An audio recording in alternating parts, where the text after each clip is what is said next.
بسم الله الرحمن الرحيم.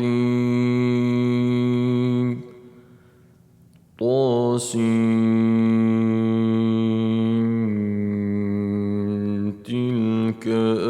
آيات القرآن وكتاب مبين هدى وبشرى للمؤمنين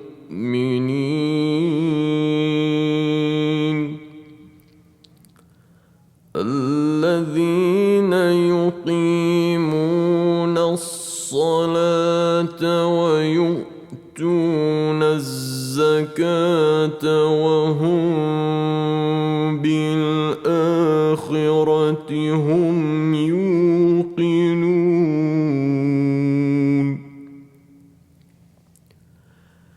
إن الذين لا يؤمنون بالآخرة زينا لهم أعمالهم فهم يعمهون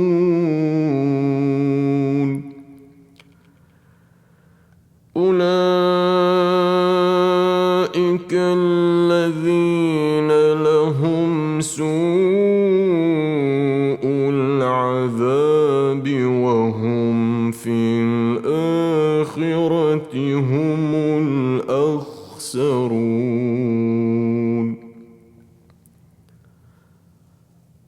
وإنك لتلقى القرآن من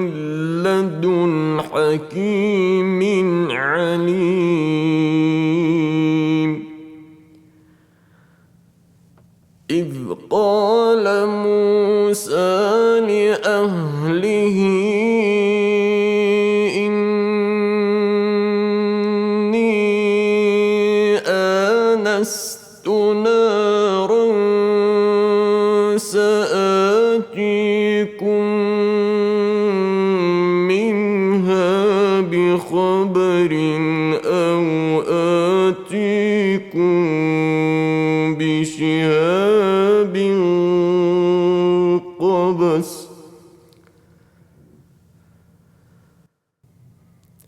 إني آنست نارا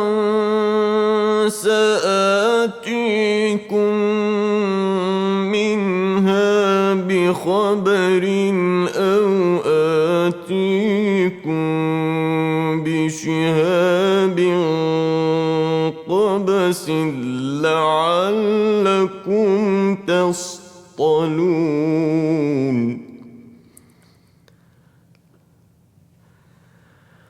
فلما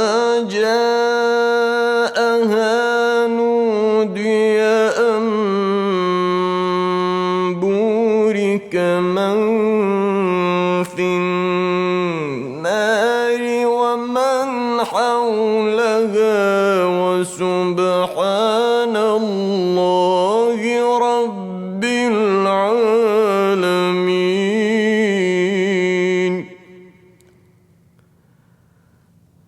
يا موسى إنه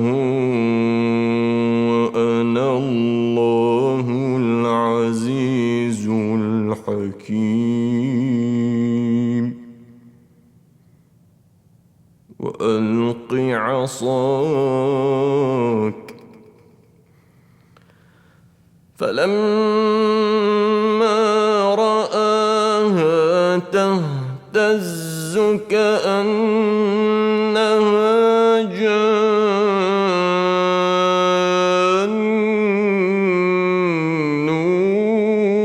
ولا مدبرا ولم يعقب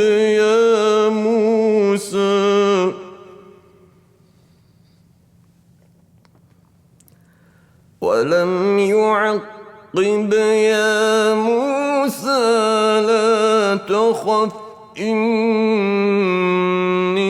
لا يخاف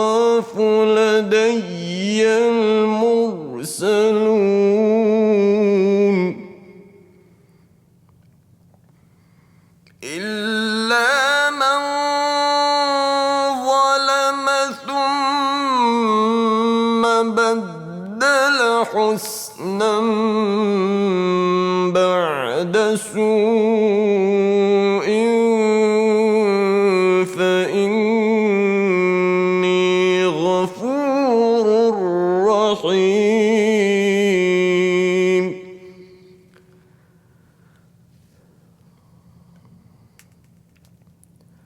وأدخل يدك في جيبك تخرج بيضاء من غير سوء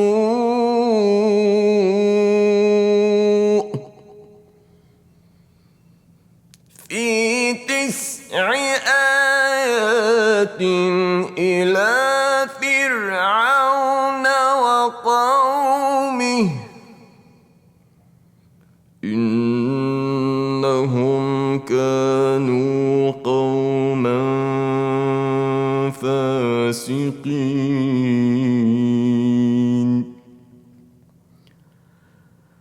فلما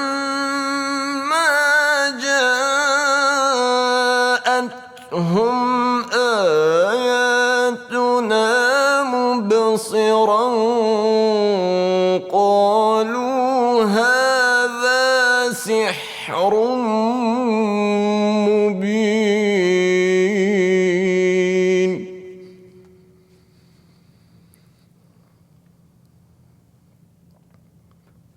وجحدوا بها واستيقنتها أنفسهم ظلما وعلوا فانظر كيف كان عاقبة المفسدين.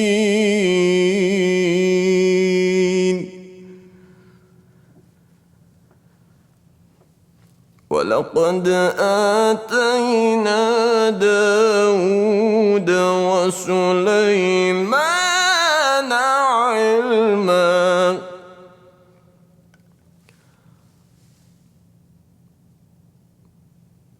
وقال الحمد لله الذي فضلنا على كثير من عباده المؤمنين.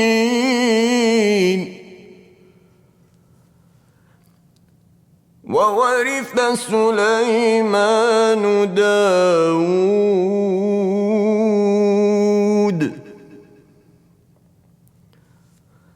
وقال يا أيها الناس علمنا منطق الطير وأوتينا من كل شيء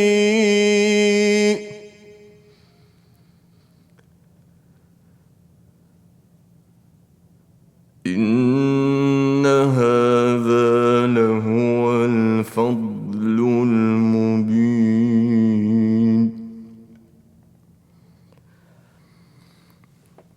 وحشر لسليمان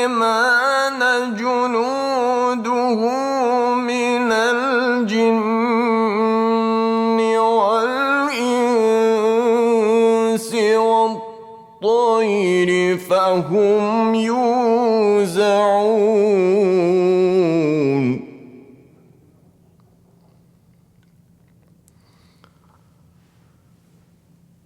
حتى إذا أتوا على واد النمل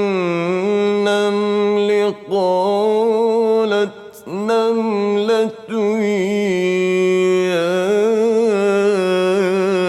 أيها النمل ادخلوا مساكنكم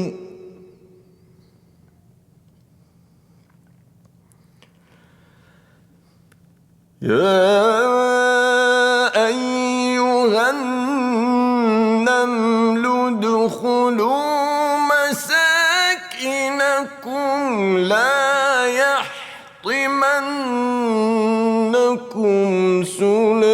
سليمان وجنوده وهم لا يشعرون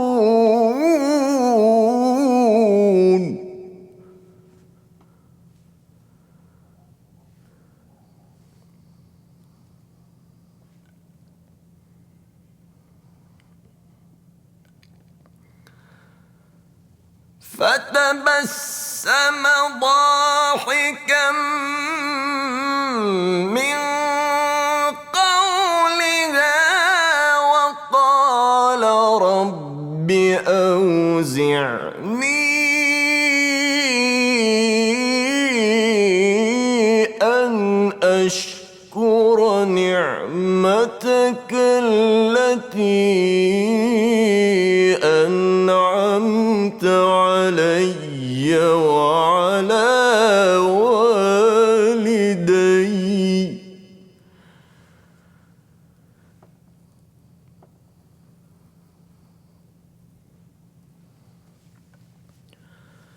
وأن أعمل صالحا ترضاه وأدخلني برحمتك في عبادك الصالحين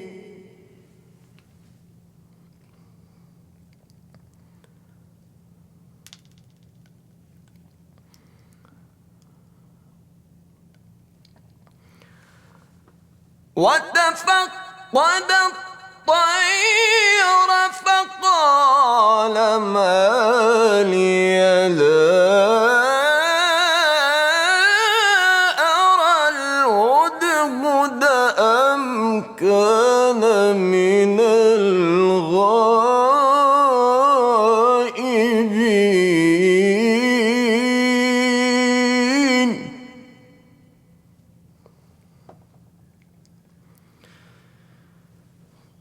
لأعذبنه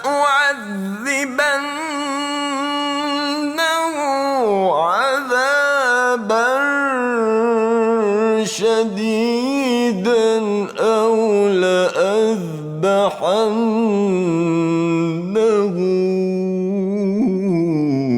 أو ليأتيني بسلطان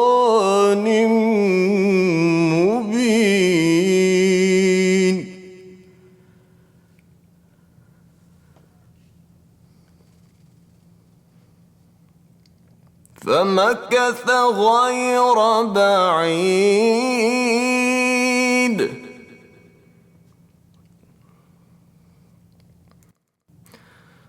فقال أحطت بما لم تحط به وجئتك من سبأ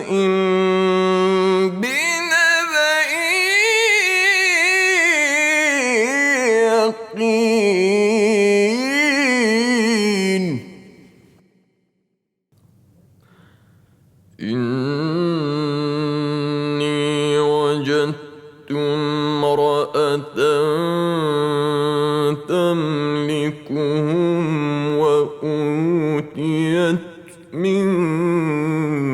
كل شيء ولها عرش عظيم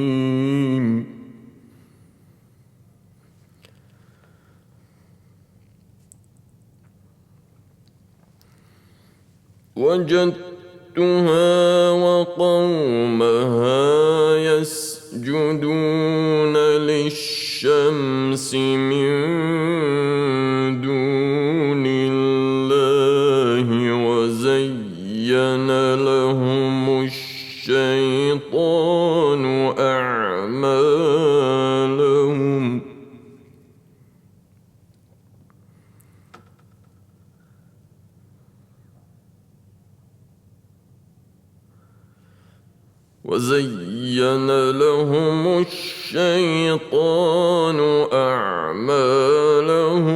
فصدهم وصدهم عن السبيل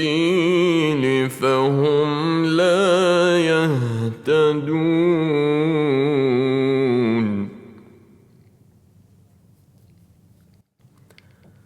ألا يسجدوا لله الذي يخرج الخبأ في السماوات والأرض ويعلم ما تخفون وما تعلنون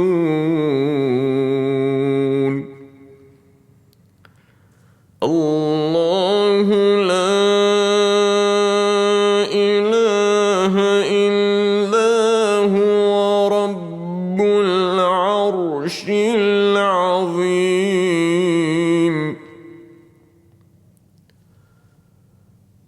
قال سننظر أصدقت أم كنت من الكاذبين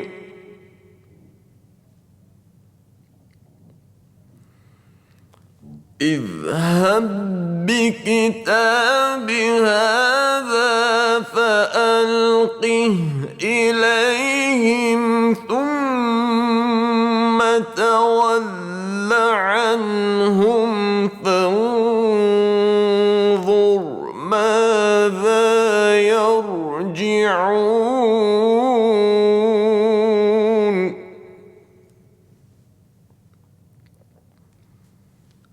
قالت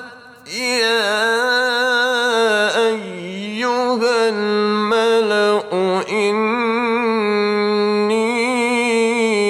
ألقي إلي كتاب كريم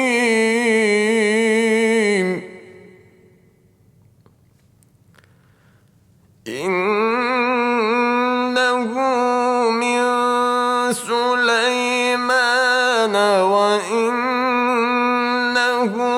بسم الله الرحمن الرحيم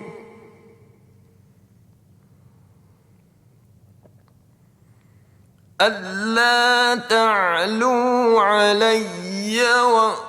وأتوني مسلمين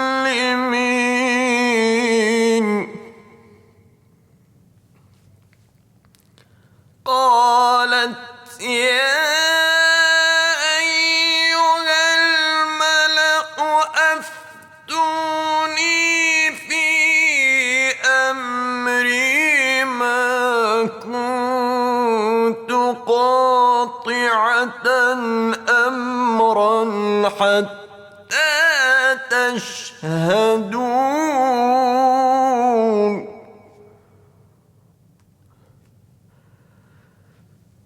قالوا نحن أولو قوة وأولو بأس شديد والأمر إليك فانظري ماذا تأمرين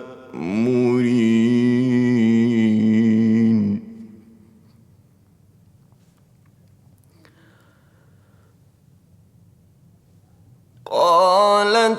إن الملوك إذا دخلوا قرية أفسدوها وجعلوا أعزة أهلها أذلة وكذلك يفعلون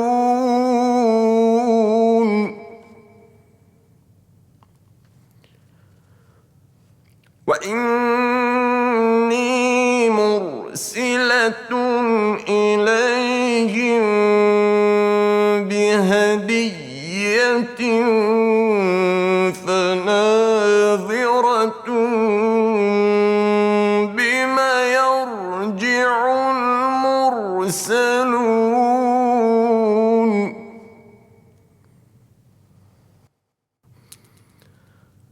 فلما جاء سليمان قال أتمدونني بمال فما آتاني الله خير مما آتاكم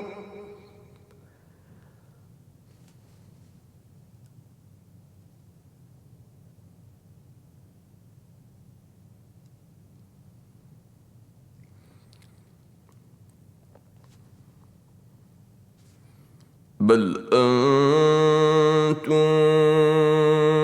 بهديتكم تفرحون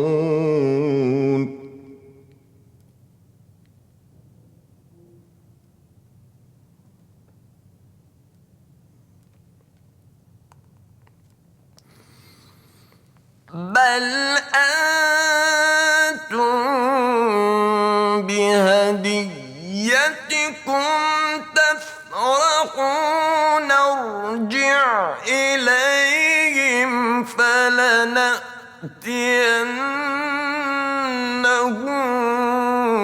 بجنود لا قبل لهم بها ولنخرجنهم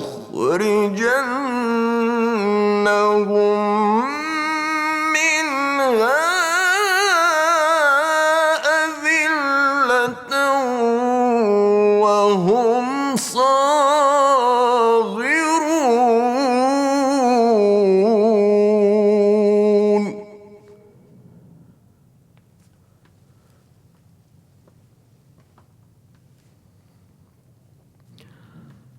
قال يا أيها الملأ أيكم يأتيني بعرشها قبل أن يأتوني مسلمين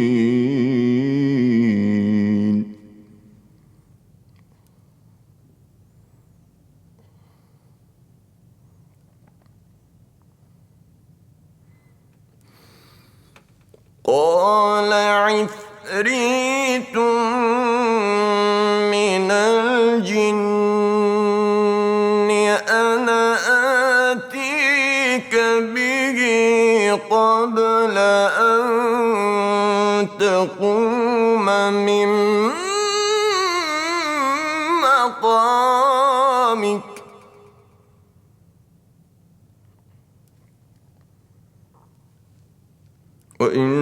وإني عليه لقوي أمين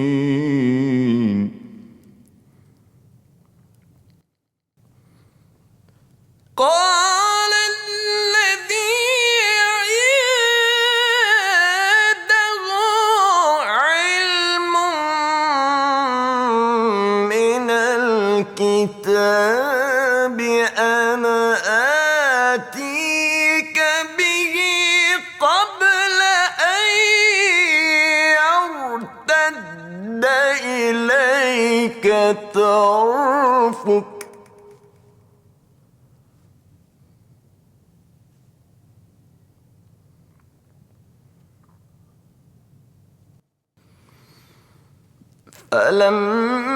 فلما رآه مستقرا عنده قال هذا من فضل ربي ليبلغني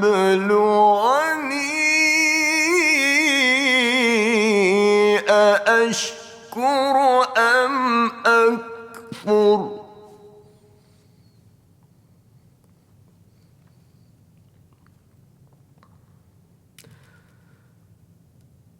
ومن شكر فإنما يشكر لنفسه ومن كفر فإن ربي غني كريم.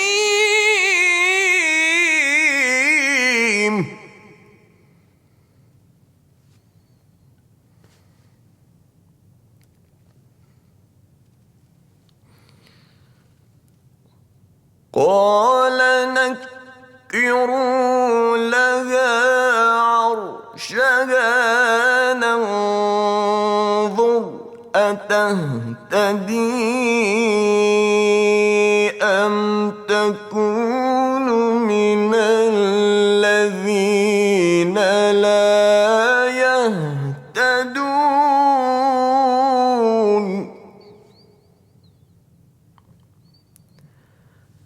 فلما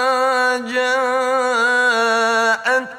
قيل أهكذا عرشك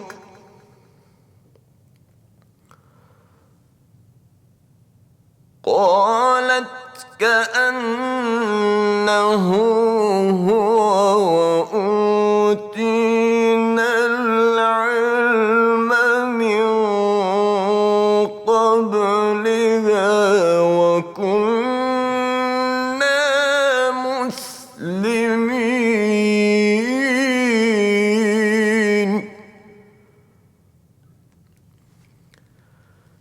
وصدها ما كانت تعبد من دون الله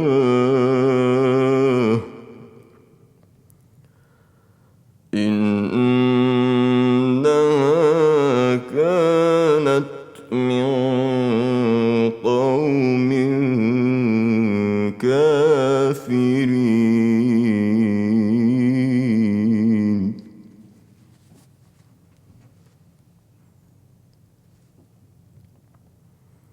قيل لها ادخل الصرح فلما رأته حسبته لجة وكشفت عن ساقيها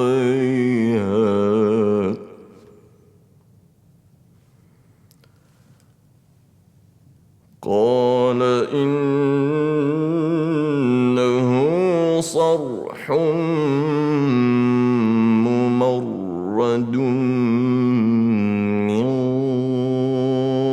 قوارير.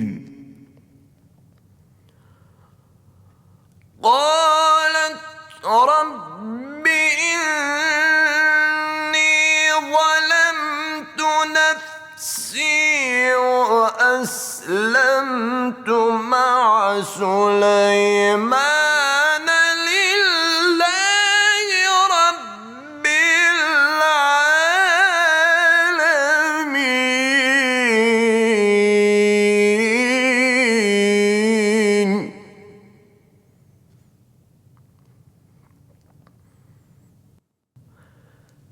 ولقد أرسلنا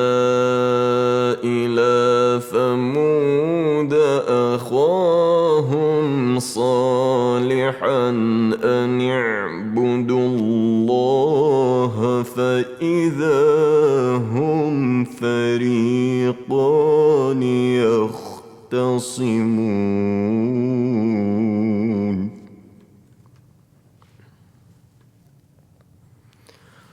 قال يا قوم لم تستعجلون بالسيئة قبل الحسنة لولا تستغفرون الله لعلكم ترحمون.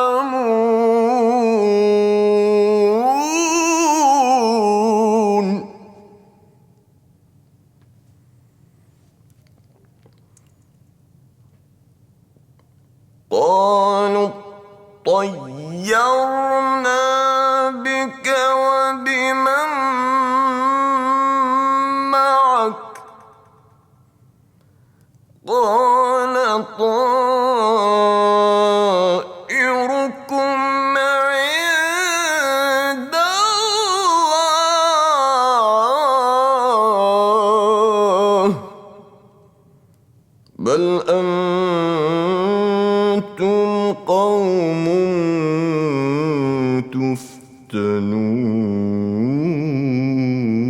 تفتنون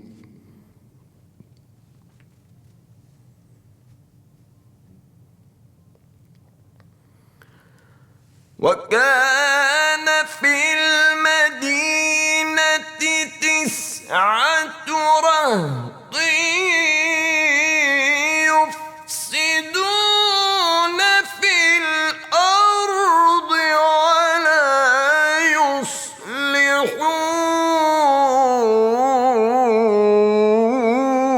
يصلحون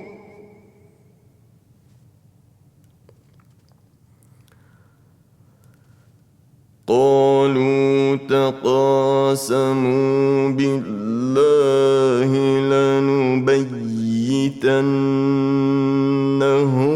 وأهله ثم لنقولن لوليه ما شهدنا مهلك أهله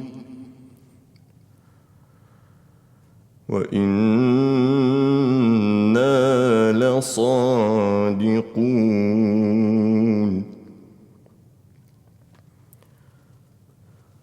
ومكروا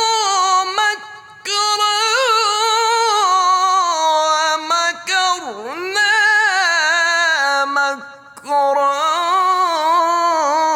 وهم لا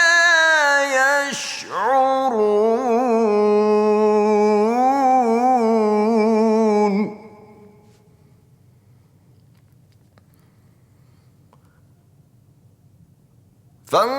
فانظر كيف كان عاقبة مكرهم أنا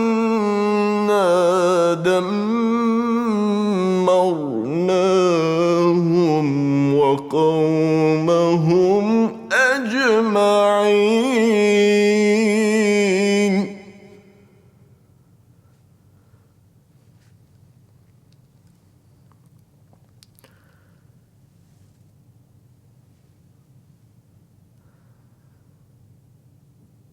فتلك بيوتهم خاوية بما ظلموا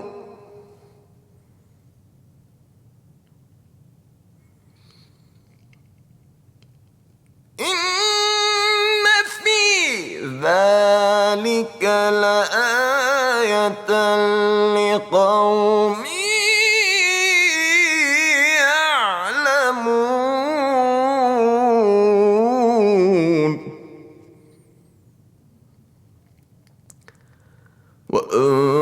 وأنجينا الذين آمنوا وكانوا يتقون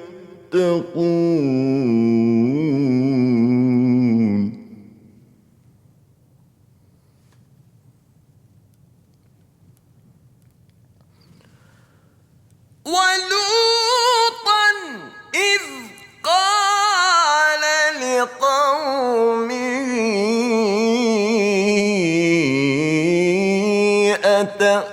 أتأتون الفاحشة وأنتم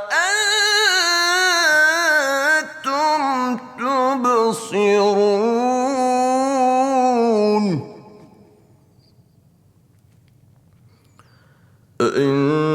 أئنكم لتأتون الرجال شهوة من دون النساء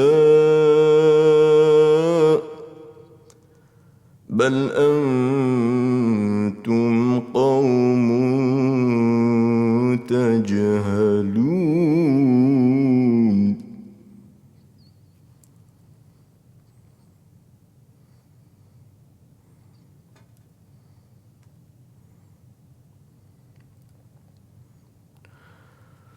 فما كان جواب قومه إلا أن قالوا أخرجوا آل لوط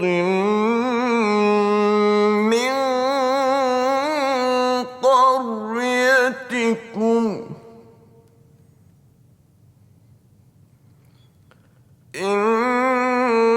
إنهم أناس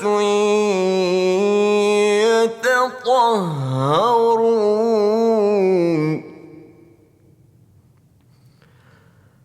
فأنجيناه وأهله إلا امرأته قدرناها من الغابرين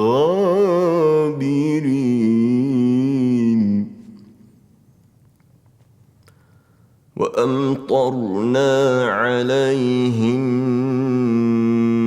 مطرا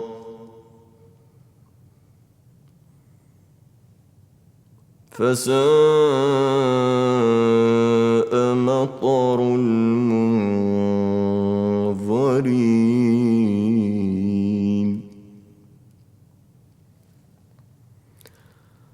قل الحمد لله وسلام على عباده الذين اصطفى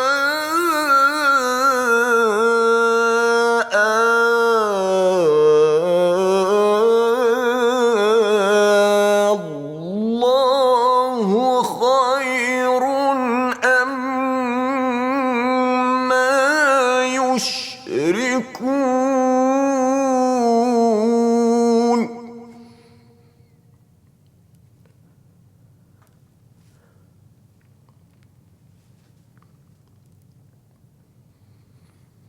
أَمَّنْ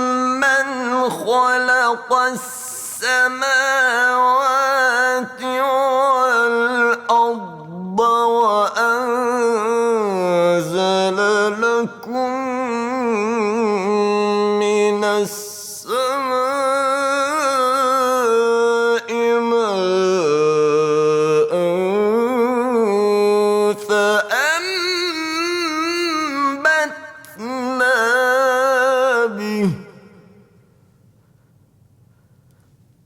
فأنبتنا به حدائق ذات بهجة ما كان لكم أن تنبتوا شجرها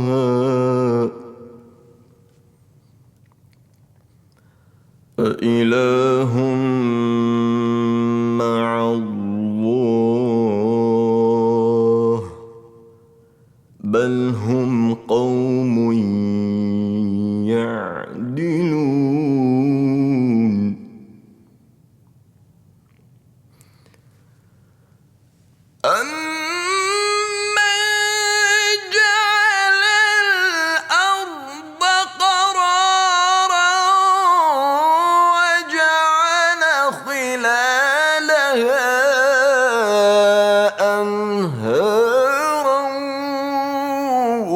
وجعل لها رواسي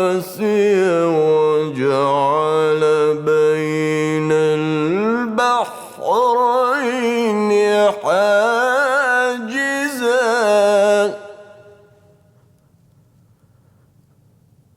أإله مع الله بل أكثرهم لا يعلمون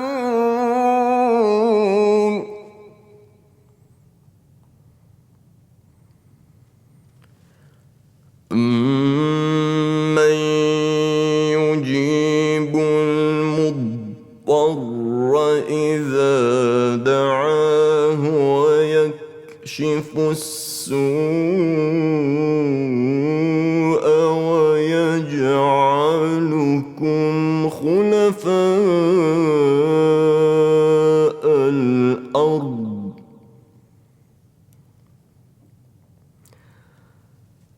أَإِلَٰهٌ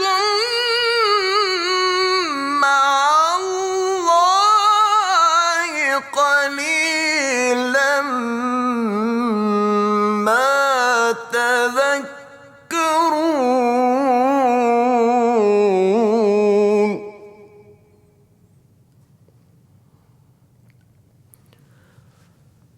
أَمَّن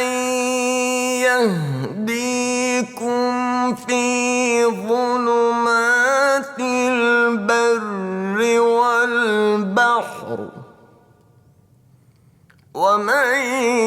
يُرْسِلُ الرِّيَاحَ بُشْرًا بَيْنَ يَدَيْ رَحْمَتِهِ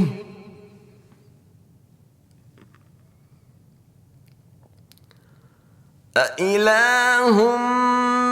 مَّعَ اللَّهِ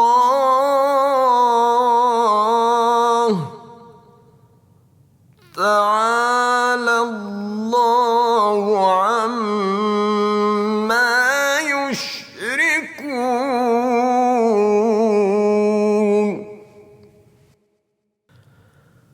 أَمَّن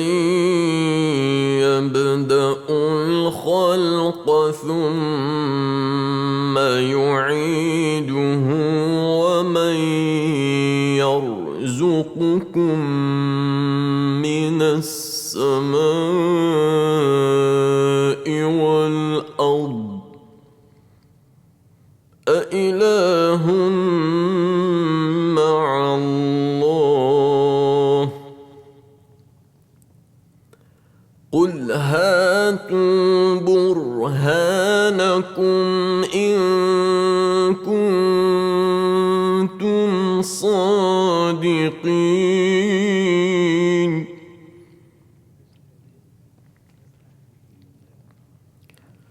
قُل لَّا يَعْلَمُ مَن فِي السَّمَاوَاتِ وَالْأَرْضِ الْغَيْبَ إِلَّا اللَّهُ وَمَا يَشْعُرُونَ أَيَّانَ يُبْعَثُونَ بَلِ ادَّارَكَ عِلْمُهُمْ فِي الْآخِرَةِ بَلْ هُمْ فِي شَكٍّ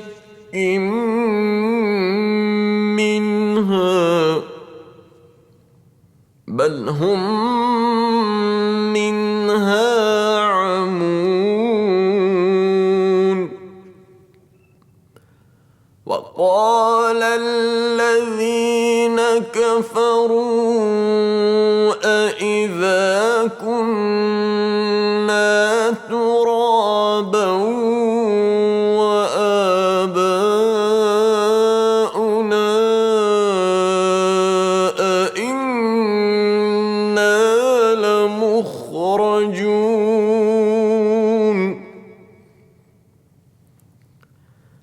لَقَدْ وَعِدْنَا هَٰذَا نَحْنُ وَآبَاؤُنَا مِن قَبْلُ إِنْ هَٰذَا إِلَّا أَسَاطِيرُ الْأَوَّلِينَ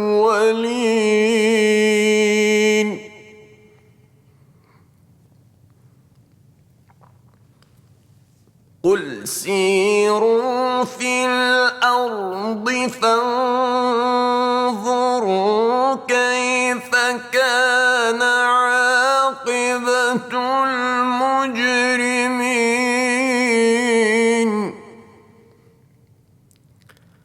وَلَا تحزن عليهم ولا تكن في ضيق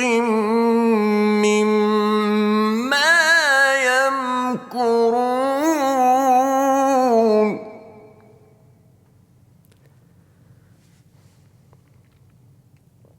ويقولون متى هذا الوعد إن كنتم صادقين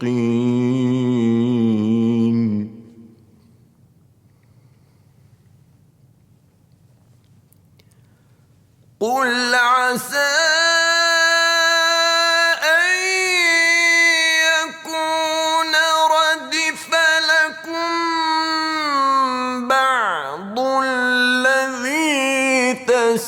تستعجلون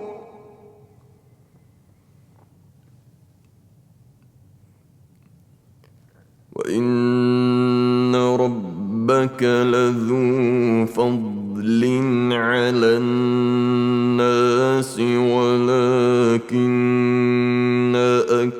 أكثرهم لا يشكرون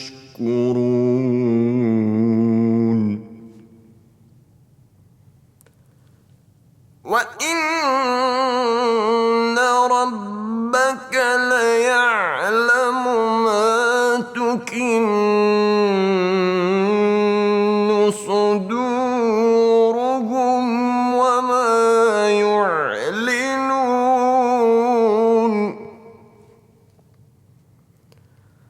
وما من غائبة في السماء والأرض إلا في كتاب مبين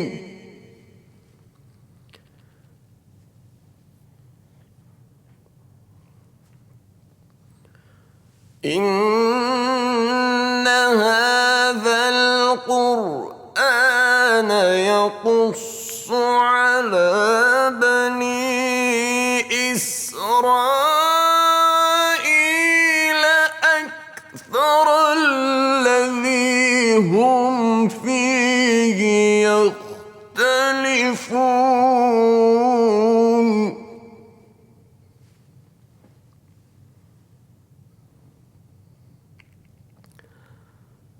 وإنه لهدى ورحمة للمؤمنين إن ربك يقضي بينهم بحكمه وهو العزيز العليم فتوكل على الله إنك على الحق المبين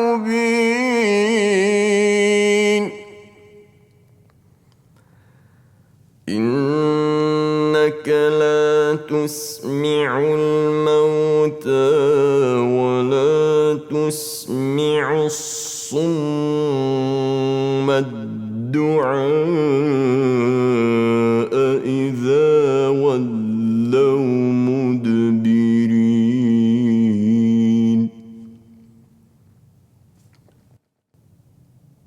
وما أنت بهادي العمي عن ضلالتهم إن تسمع إلا من يؤمن بآياتنا فهم مسلمون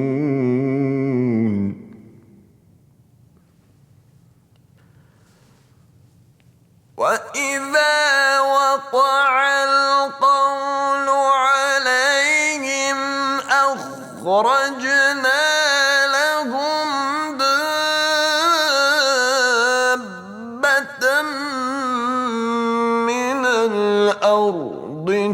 يكلمهم أن الناس كانوا بآياتنا لا يوقنون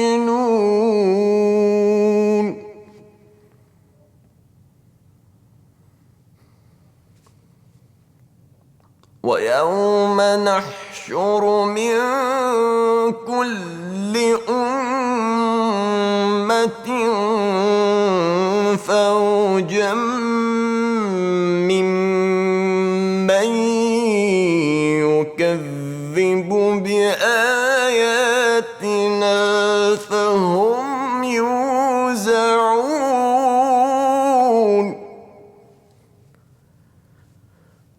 حتى إذا جاءوا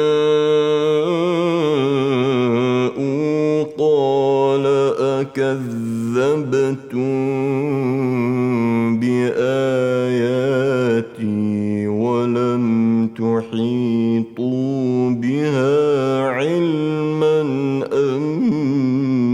ماذا كنتم تعملون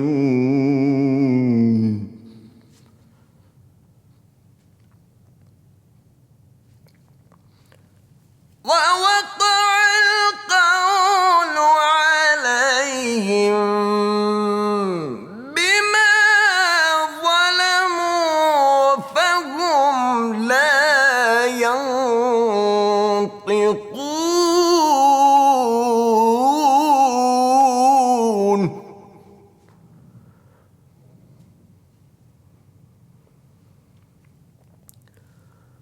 ألم يروا أنا جعلنا الليل ليسكنوا فيه والنهار مبصرا إن في ذلك لآيات لقوم يؤمنون ويوم ينفخ في الصور ففزع من في السماوات ومن في الأرض إلا من شاء الله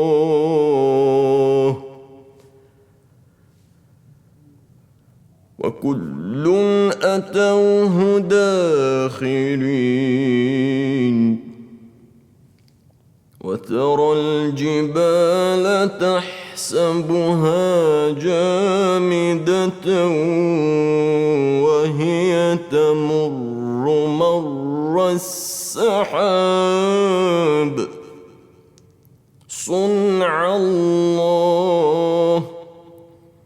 صنع الله الذي أتقن كل شيء إنه خبير بما تفعلون من جاء بالحسنة فله خير منها وهم من فزع يومئذ آمنون ومن جاء بالسيئة فكبت وجوههم في النار هل تجزون إلا ما كنتم تعملون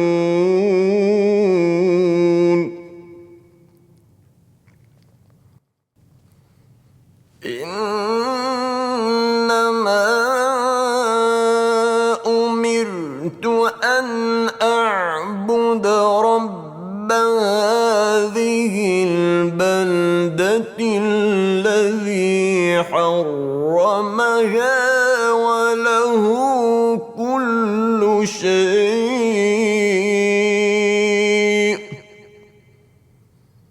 وأمرت أن أكون من المسلمين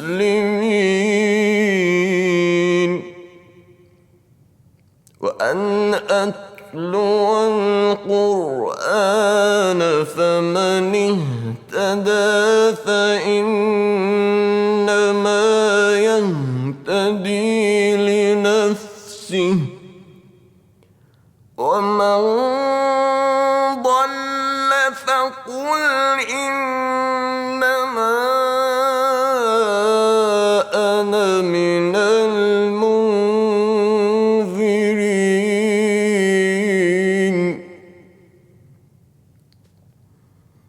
وقل الحمد لله سيريكم آياته فتعرفونها وما ربك بغافل عما تعملون